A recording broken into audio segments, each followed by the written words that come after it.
The early Indian hunters called them Zalibu, they who paw the ground in search of food.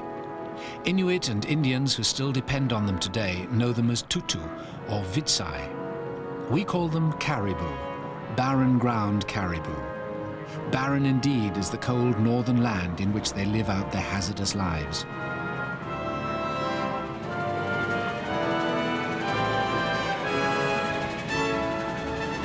Since the buffalo disappeared from the prairies, North America has had no wildlife spectacle to equal the caribou. They're timeless, as primitive in their appearance as an animated cave painting. Their nomadic way of life has remained unchanged for thousands of years, almost, but not quite, untouched by human activity.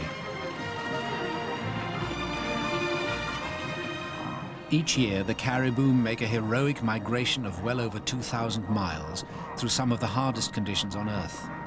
On the way, they give birth and mate. Some drown, others are crushed by ice or fall victim to wolves, bears, and human hunters. So far, enough have always come through to ensure the survival of the species. There are 25 herds of barren ground caribou spread across Alaska and northern Canada. This fine adult bull is one of over 100,000 caribou that make up the porcupine herd. This is the saga of the porcupine herd's endless journey.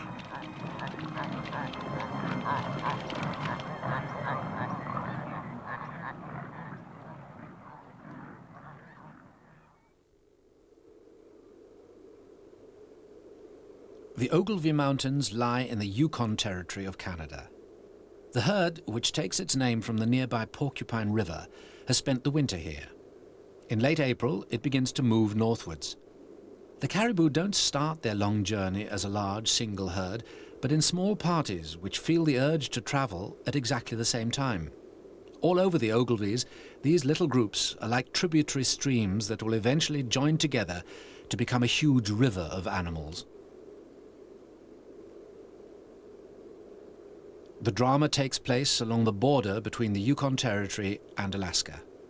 The route taken by the porcupine herd varies each year, but its destination is always the same: the rich calving and feeding grounds over 500 miles north beside the Arctic Ocean.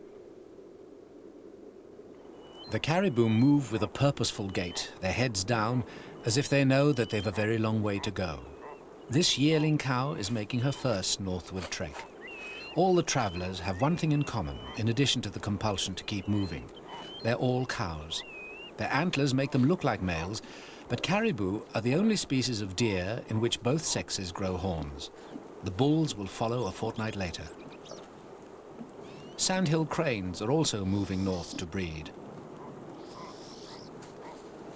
Each of the adult cows is carrying a calf. She must reach the traditional calving grounds by early June, and she has barely a month in which to make the journey.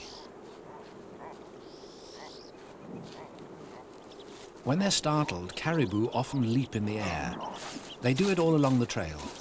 Glands in their spread hooves leave a strong scent on the ground for those following.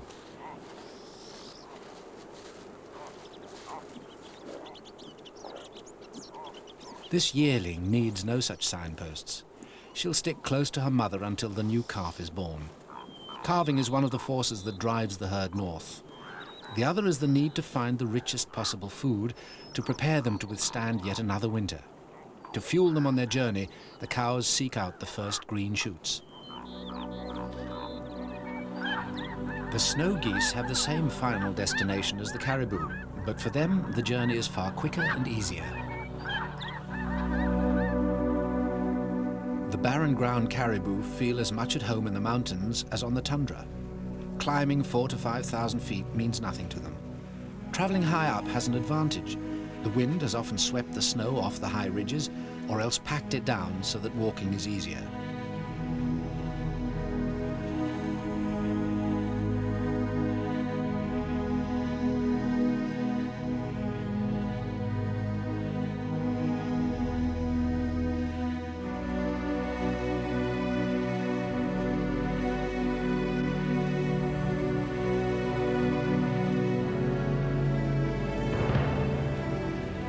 There are also fewer predators on the high ground.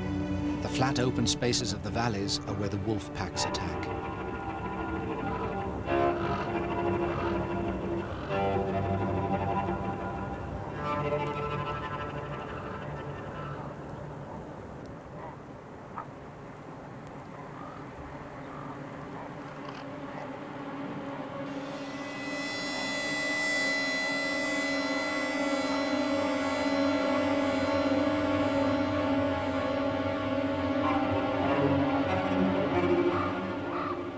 caribou will sometimes escape from one wolf, but not from two.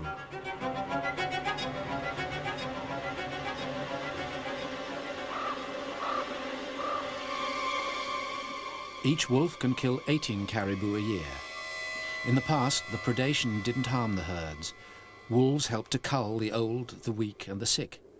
But now, with human expansion threatening even here, it may no longer be possible to let the old equation work itself out. Some argue that wolf numbers may have to be kept in check if the caribou trails are to remain as numerous in the snow.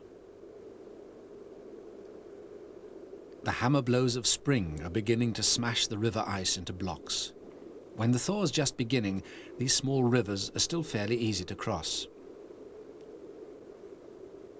By early May, traveling 25 miles a day, the cow parties have covered 250 miles. Now they've reached their first major obstacle. The porcupine herd faces the frozen waterway from which it takes its name, the Porcupine River.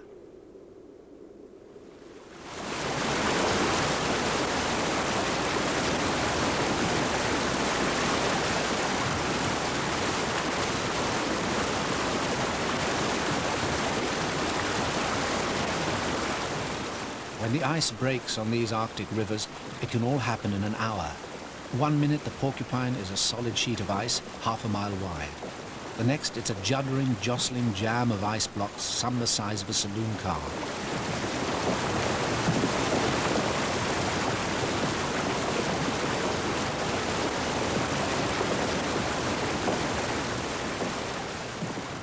The caribou must move on, whatever the conditions.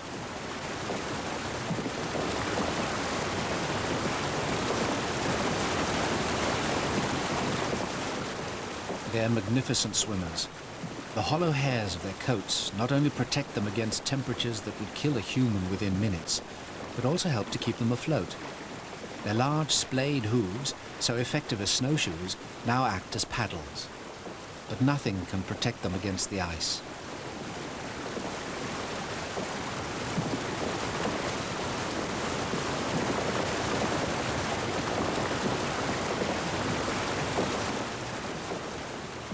Sometimes an individual manages to clamber out for a brief respite.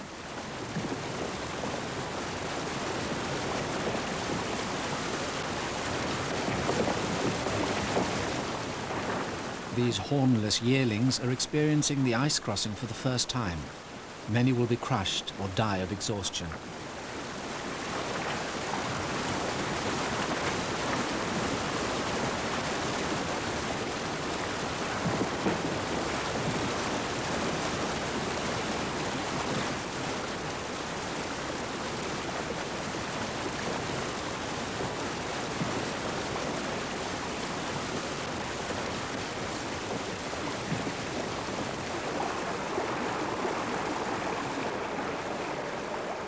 The breakup is intermittent, so that every now and then a party of swimmers is lucky enough to strike a comparatively ice-free crossing.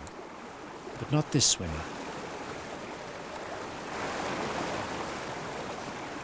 The ice will all have gone in a few days, sweeping down the Porcupine to join the Yukon River on a 1,000-mile journey to the sea. But the irresistible urge of the unborn calves within the females compels them to struggle up the steep northern bank, even though they're totally exhausted.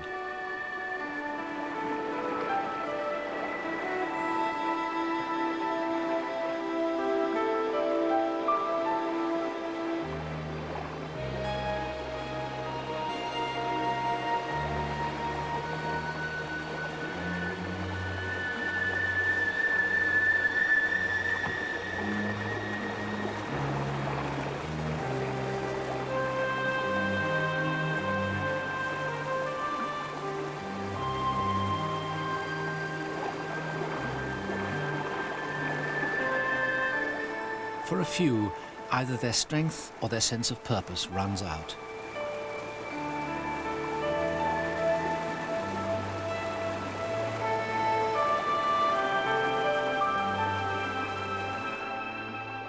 An unborn calf dies with her. Hundreds of young and old will perish on the journey, but at the end, hundreds more will be born to replace them. All that matters is that the vast majority survive to keep the herd up to strength.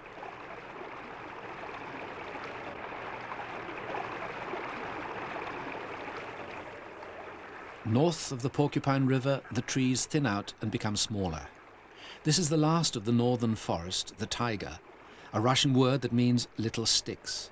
Soon the caribou will enter the bare world of the Arctic tundra.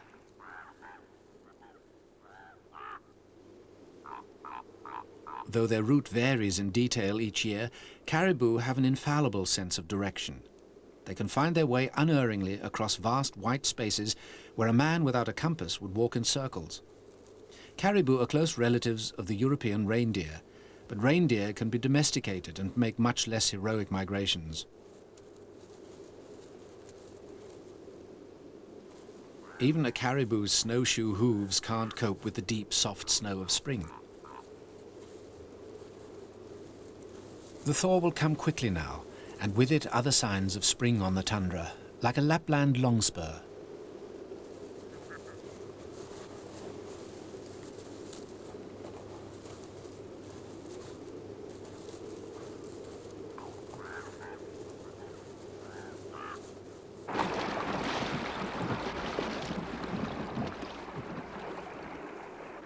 The willow ptarmigan are already breeding. The cock keeps his winter plumage long after his hen has turned to nesting drab. He can use his conspicuous snow-white dress to distract predators away from the nest.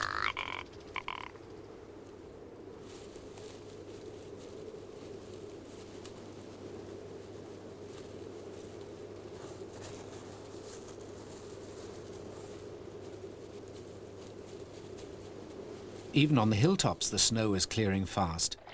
All this meltwater has to go somewhere.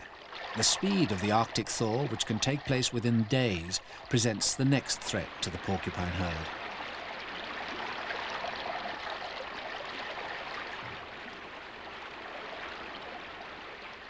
Once the thaw really sets in, a big river can rise 10 feet in a few hours. By the end of the northern half of their journey, the herd will have crossed many major rivers. Most will prove no real problem to them, but some will take their toll in lives. This is one of them. The same urge that drove them into the crashing ice blocks of the Porcupine now forces them to face rapids which will certainly disappear within a few hours when the river falls again. The penalty for their haste can be death.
This casualty is a yearling. By the first week of June, the cows have reached the calving grounds close to the Arctic Ocean. They have come well over 400 miles. This is the porcupine herd's first objective. The long Arctic days can be surprisingly warm, though no one, least of all a caribou mother, should rely on that. 90% of all the calves are born within 5 days of each other. The first calves are often dropped before their mothers reach the main calving grounds. This gives predators a chance. The fox is looking for a sickly or stillborn infant. With these early calves, the cows are torn between motherhood and moving on. Some calves inevitably get separated and left behind. No cow will accept a calf other than her own. Once a calf loses its mother, it's doomed.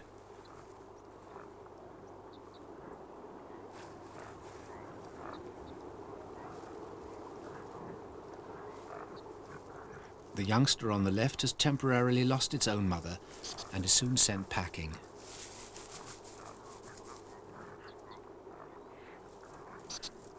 This calf, only hours old, weighed about 13 pounds at birth. On its mother's milk, it will double its weight within 10 days. A calf can walk within an hour of being born. Within 3 or 4 hours, it can keep up with its mother.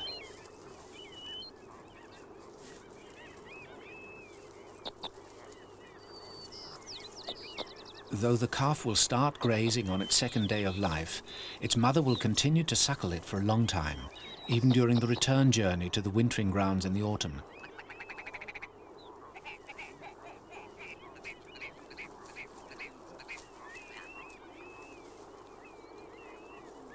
The tundra is a wet, inhospitable place to begin life. The caribou calf isn't born in a warm burrow like a Parker squirrel.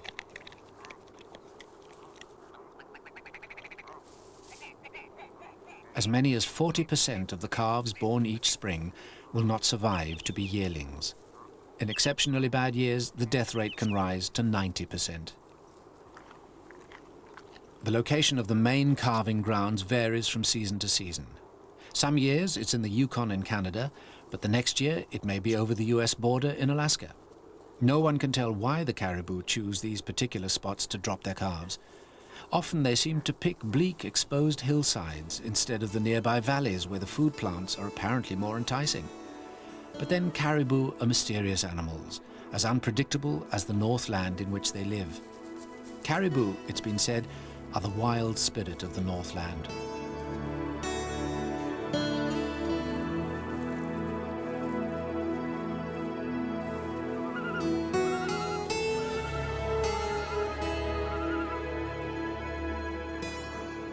Four or 5 days after their calves are born, the cows shed their antlers.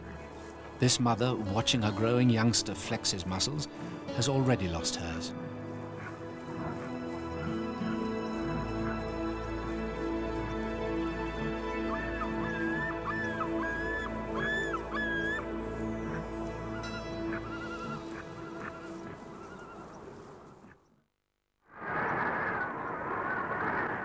The treacherous weather of the tundra accounts for a good many young caribou. Out of a blue sky can suddenly come a rainstorm or even a squall of wet, clinging snow. Newborn calves caught on exposed slopes by these spring storms fall easy victims to pneumonia. Usually, caribou are most attentive mothers, but the presence of a hunting wolverine and her natural urge to keep moving snaps this mother's ties with a sick calf.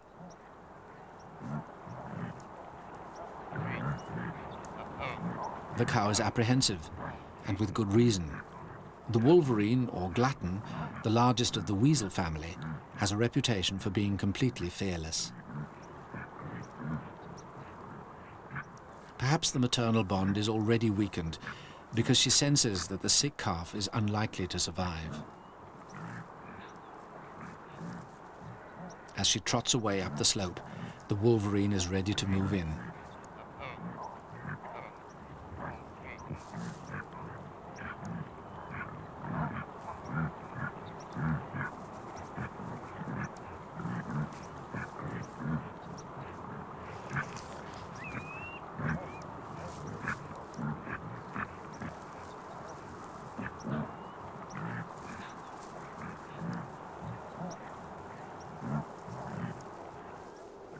The caribou have only about another 100 miles to go to their final objective.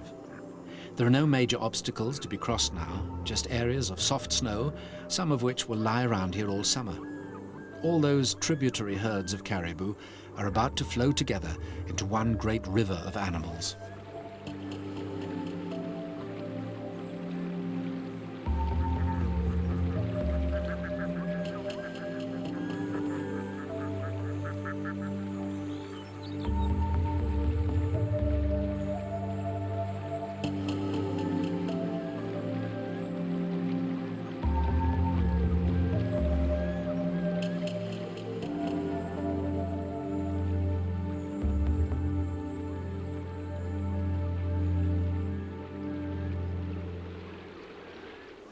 The spring flowers and shoots are one of the magnets that draw them all this way.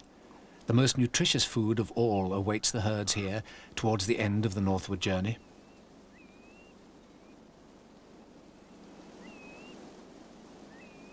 Now there's another dramatic change in the migration. The bulls are coming.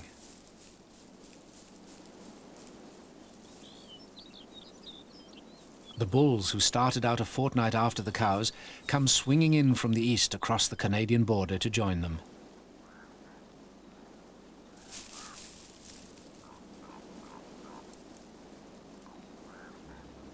The former slow, purposeful drift is gradually replaced by a feeling of nervous activity.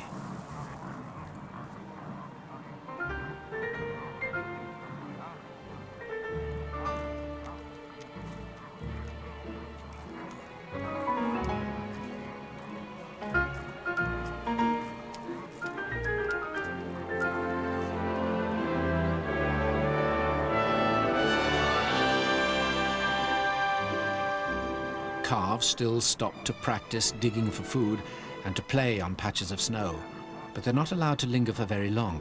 The porcupine herd's second objective on their northward trek is nearly in sight.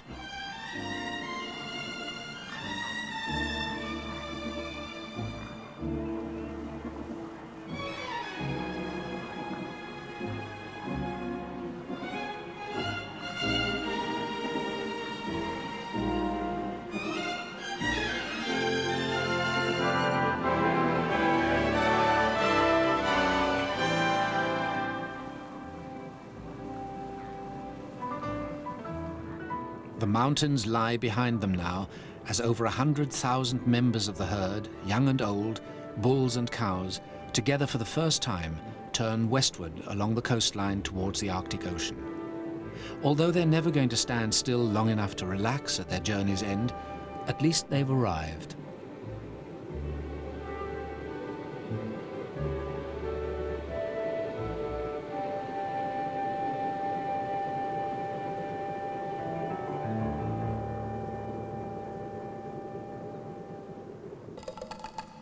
This is the northernmost rim of North America, with nothing beyond it but the pack ice of the Arctic Ocean. To reach this place, the porcupine herd of barren ground caribou have braved more than 500 miles of hardship and danger.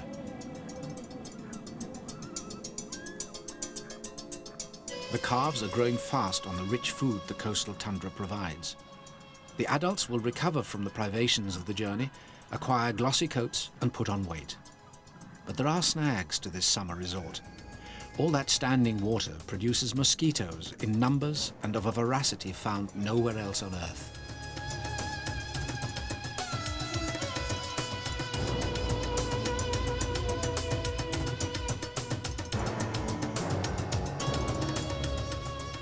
Caribou do not care for mosquitoes, but mosquitoes are not the only tundra pests.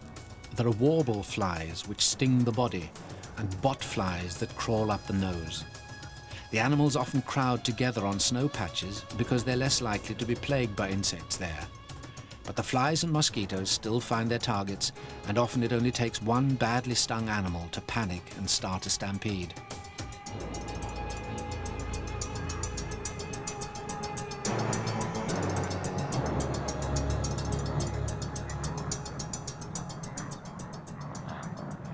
Nowhere except in Africa, on the plains of the Serengeti, can you see such a coming together of large wild animals. Spread out across the tundra are up to 100,000 caribou of the porcupine herd. Sometimes the whole herd packs densely together. But bunched or spread out, even when they're not disturbed, they're perpetually on the move. This area cannot truly be described as a journey's end.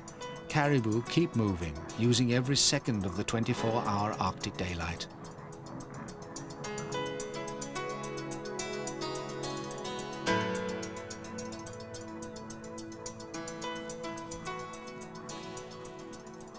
Sometimes they're alarmed by an irritant larger than a mosquito. Grizzly bears can be very aggressive, and they're totally unpredictable.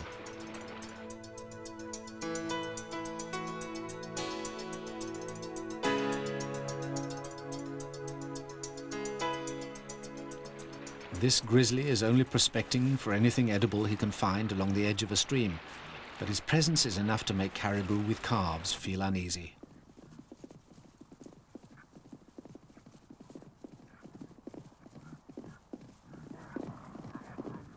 Among caribou, restlessness is contagious.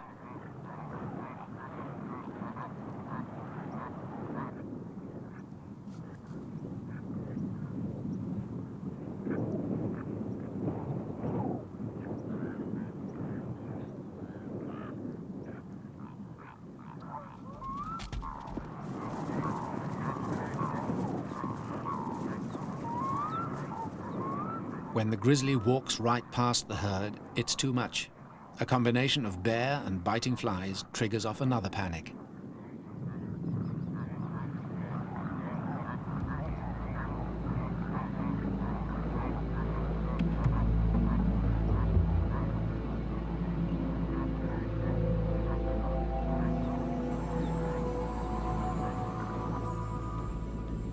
By the end of July, all that's left of the huge herd is a network of trails etched deep into the tundra, trails that have been used for hundreds of years.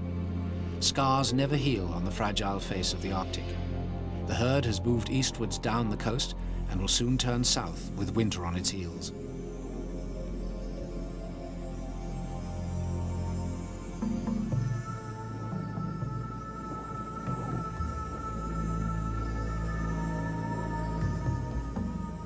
The porcupine herd breaks up into smaller herds and fans out, part of it moving through the mountain passes into Canada once more. Again, it's never a simple, clear-cut movement, and it's different each year. The caribou spend the final weeks of summer feeding and putting on weight for winter. The bulls are now in their full glory. So is the red and gold autumn tundra. If the caribou hadn't taken full advantage of the summer feeding, they could never be in good enough condition to survive an Arctic winter.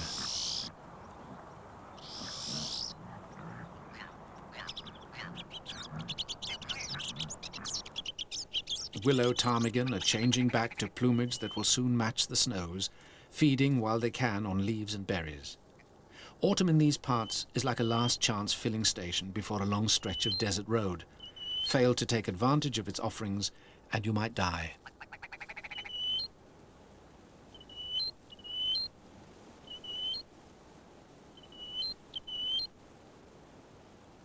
The mother grizzly will dig a den when the snow comes and pass the winter in semi-hibernation.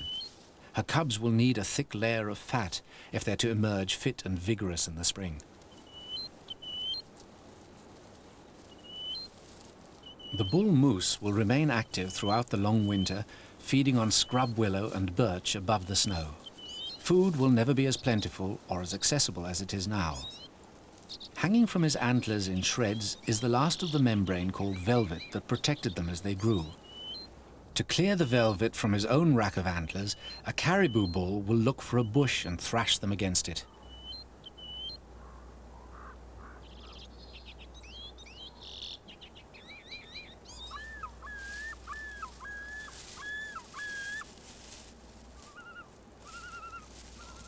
Bush thrashing serves two purposes.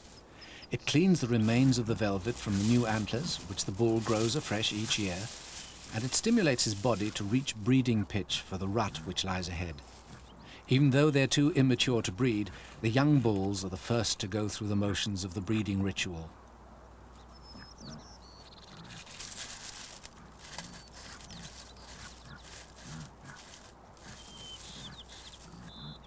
The older bulls, sure of their prowess, waste little energy on unnecessary demonstrations.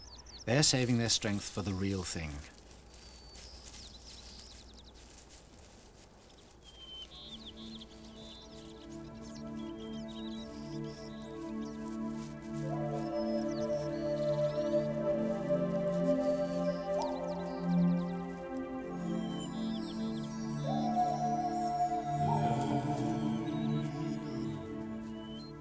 These are the adult bulls whose rutting combats will shortly decide whose genes are to dominate future generations of the porcupine herd.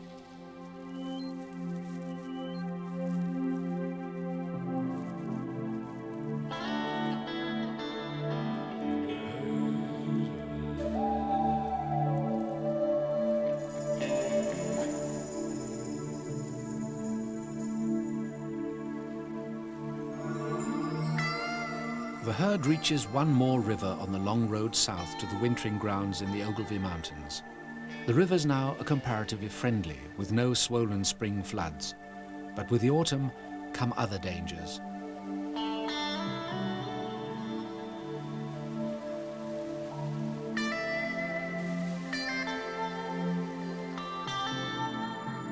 On their journey south, they return at last to the Porcupine River. There is no ice this time. Instead, there is an Indian settlement called Old Crow.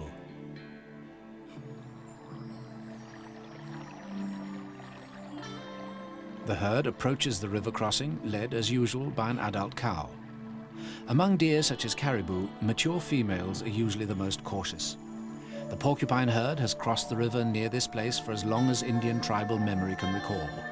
The caribou are in danger here, but it's a threat they seem unable to learn to avoid.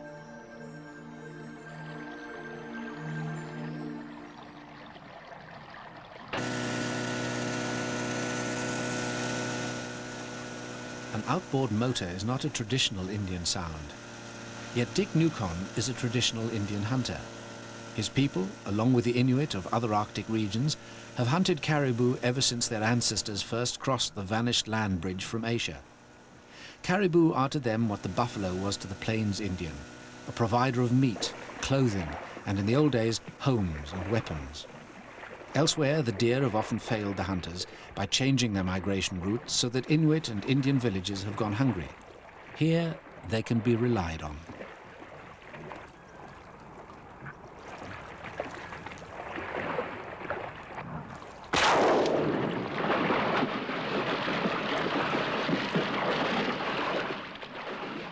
The Indians of Old Crow settlement on the Porcupine River still depend on the coming of the caribou. Dick Newcon's extended family will need more than 20 caribou to provide for the coming year. Dick Newcon is a hunter of the old school, brought up to shoot only what he needs. He always tries to pick out the bulls, which will be quickly replaced by their rivals, thus maintaining the breeding rate. Also, the bulls carry the most meat and fat. Fat is a vital commodity when you live in a frozen world. In Old Crow village, the caribou meat that the hunters have harvested hangs drying in the autumn sun. More meat will be smoked, and later some will be frozen. There are few restrictions on Inuit and Indian hunting. The American and Canadian governments recognize that the caribou is the mainspring of their native people's way of life. But where these people once hunted with bow and arrow, they now have repeating rifles. Where once they followed caribou on dog sled and snowshoe, they now use motorized snowmobiles. Not all the Indians show the same restraint as Dick Newcon. Others retain the old hunter's attitude to the caribou: get the meat while you can. The question now must be, can the caribou withstand this modern hunting pressure from an ancient people? Even more urgent, can these people keep their traditional way of life in the face of a more recent and ruthless culture? In finding a solution, the caribou may be the loser.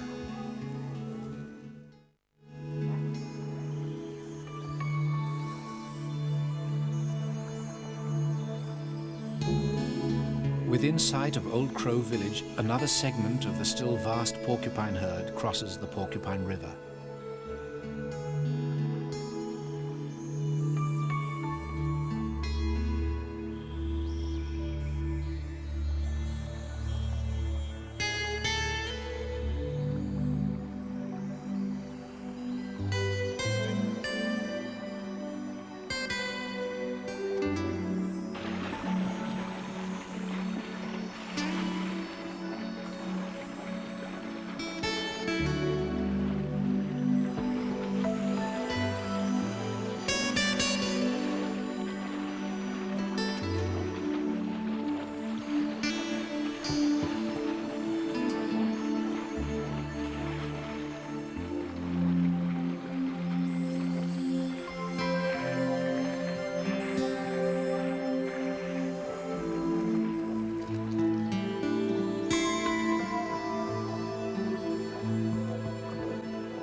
This party has made the crossing undetected by hunters.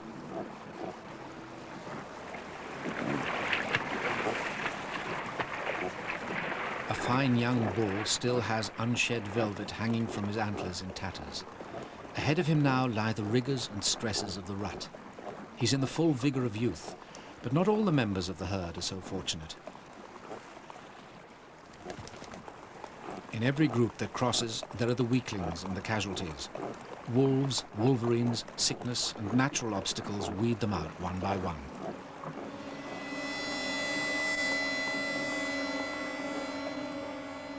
In this party there's a young bull with a broken leg.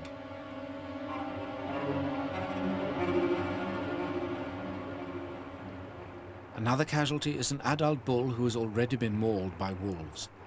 Nature finds a way of eliminating such casualties.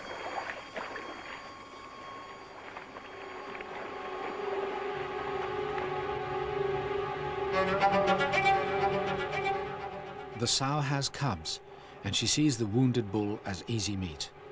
A bear would have difficulty in taking a healthy bull caribou.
The fight was over in 7 minutes, but the grizzly and her cubs returned to feed on the 350 pounds of caribou meat for the next 5 days.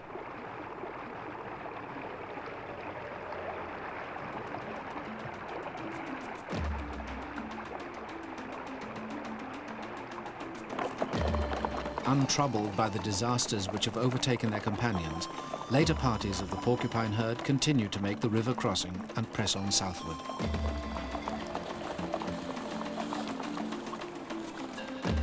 Though they're still north of the Arctic Circle, they're back amongst the trees now.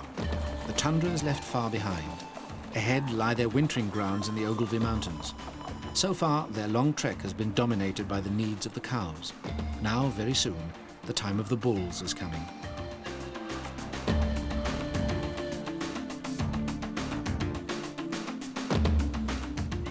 Like everything else on the caribou's long march to the Arctic Ocean and back again, they take the rut in their stride. The herd never stops long in one place, whether it's to feed, give birth, or mate. But when they're rutting, just as when they give birth, they use the same general area year after year. It's south of the Porcupine River before they reach the mountains again. There the bulls start to work up their ardour by thrashing the bushes with their antlers.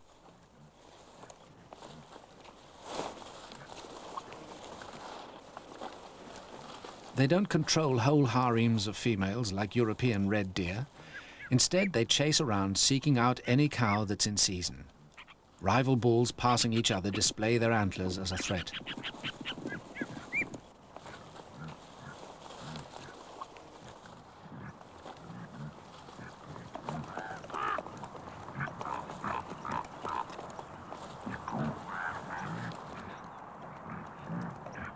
The cows are in season all at the same time, but only for 4 or 5 days, so the bulls can't afford to waste any opportunities.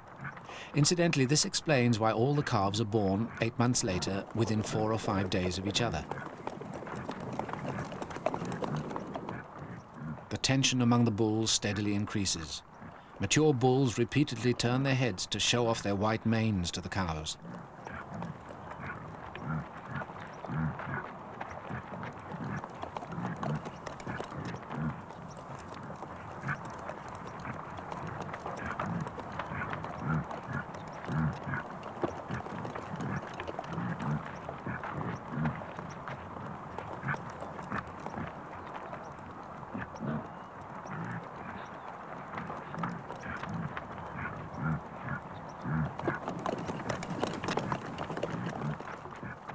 Young bulls who haven't a hope of mating success this season are still going through the rituals of courtship combat.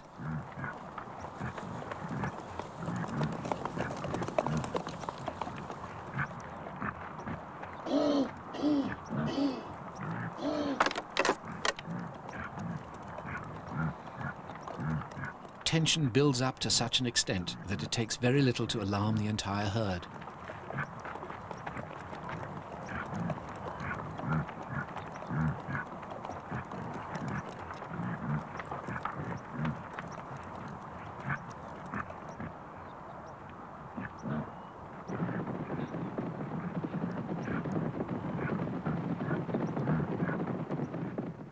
The sudden appearance of a grizzly is often enough to start a stampede.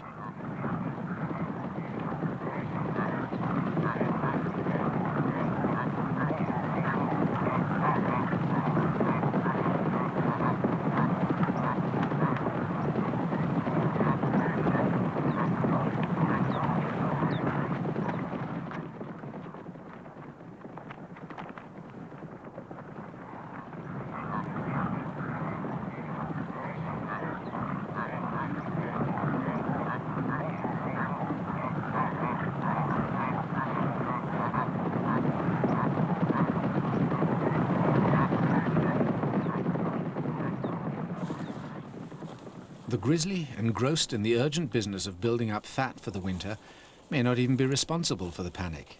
It may simply be caused by the nervous behavior of a cow caribou being pursued too ardently by a bull. This head-high threat posture is the one the bulls adopt when they're pursuing a cow that's in season.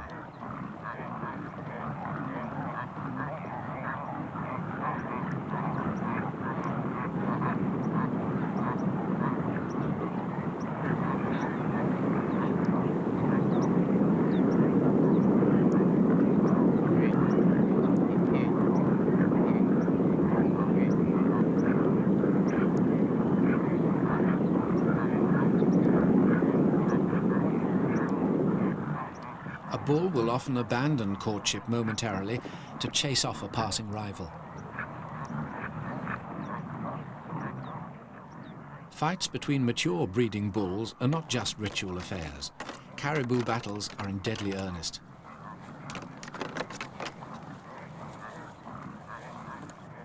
The object of the encounter seems to be to twist the opponent, forcing him off balance. Antler wounds are common, and just occasionally a bull dies in combat.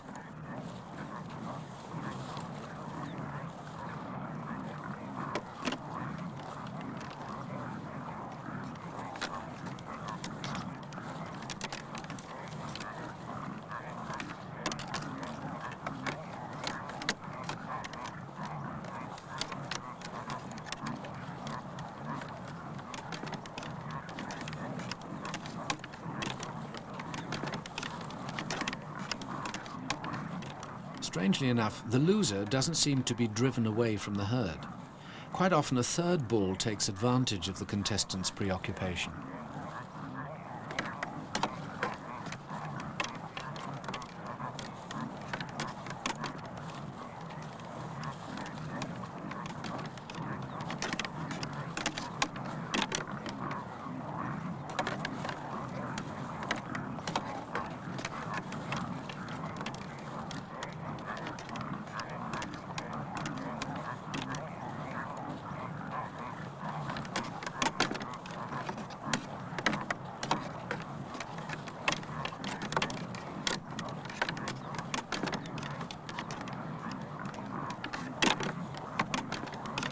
For the bulls, the rut is an extremely exhausting time, especially as they have little or no opportunity for feeding.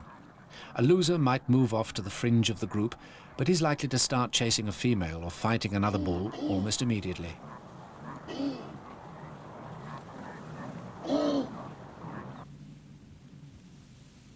By the end of October, the rut is nearly over.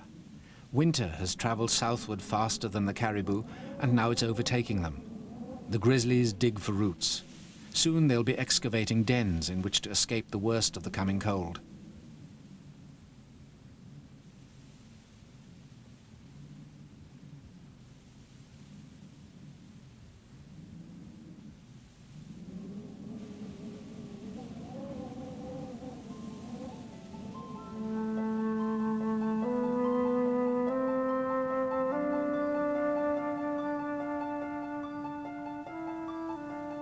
The caribou are moving back now into their wintering grounds in the Ogilvy Mountains.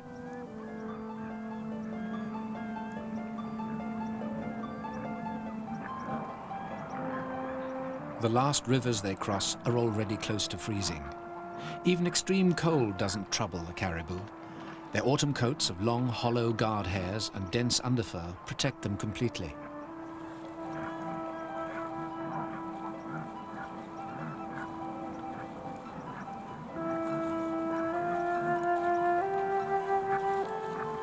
The long trek of the porcupine herd is apparently over. And yet it's never over. Even when they reach the mountains, they'll keep moving all winter long until it's time to start north again. It seems a wasteful system, but it's worked for thousands of years.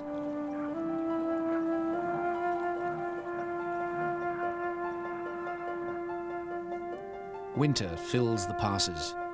The Indian named this animal Xalibu, the one who paws the ground for food, with good reason. Strong from the rich feeding they found on the borders of the Arctic Ocean, the barren ground caribou survived the winter.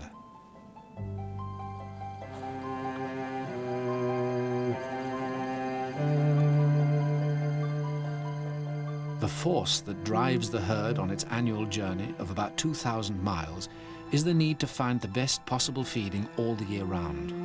It's a powerful force, moving an animal as wild and mysterious as the empty spaces of the barren lands themselves.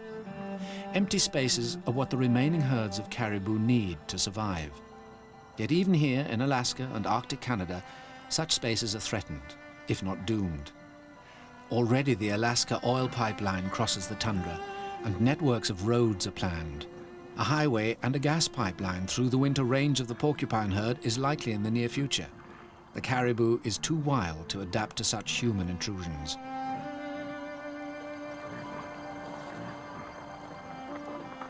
When the Indians wished to drive caribou for hunting, they laid a trail of logs on the ground, knowing the caribou wouldn't cross them. Now, when engineers provide caribou with underpasses and bridges at roads and pipelines, the herds turn aside and will not use them. Without their freedom to migrate, they're lost. The question must now seriously be asked, for the barren ground caribou, is the end of their endless journey tragically in sight?